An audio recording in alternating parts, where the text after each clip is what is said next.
আর কিছুদিন পরেই তো চলে যাবে এই মধুময় মাসটা। সত্যি এই মাসটা অনেকটাই ভালো, কারণ যখনই যেটা মনে চাই সেটা তখনই গাছ থেকে পেরে নিয়ে আসতে পারি। কিন্তু আর 1-1.5 মাস পরে তো আর এটা করতে পারবো না। সেই কোনো ফল মনে চাইলে সেটা বাজার থেকে কিনে আনতে হবে। আর এই মাসে তো ফল কিনা দূরের কথা, কত ফল যে গাছে নষ্ট হয়ে থাকে সেটা আর তোমাদের বলে বোঝাতে পারবো না, যাদের গাছ আছে তারাই বোঝে। তবে আজ যেই ফলটা মাখা করছি এটার গন্ধটা আমার কাছে খুবই ভালো লাগে, তবে তোমাদের কাছে ভালো নাও লাগতে পারে, কারণ এক একজনের কাছে এক এক রকম স্বাদ। তবে এই ফলটার নাম কিন্তু আমি ভিডিওতে বলবো না, তোমরা কমেন্টে জানাও, তারপর তোমাদের কমেন্টে আমি রিপ্লাই দিয়ে দিব সঠিক হয়েছে নাকি ভুল।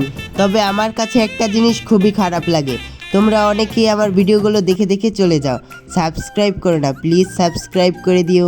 এরকম করলে কি চলে? একজন আরেকজনের পাশে থাকলেই তো আরেকজনও তোমার পাশে দাঁড়াবে।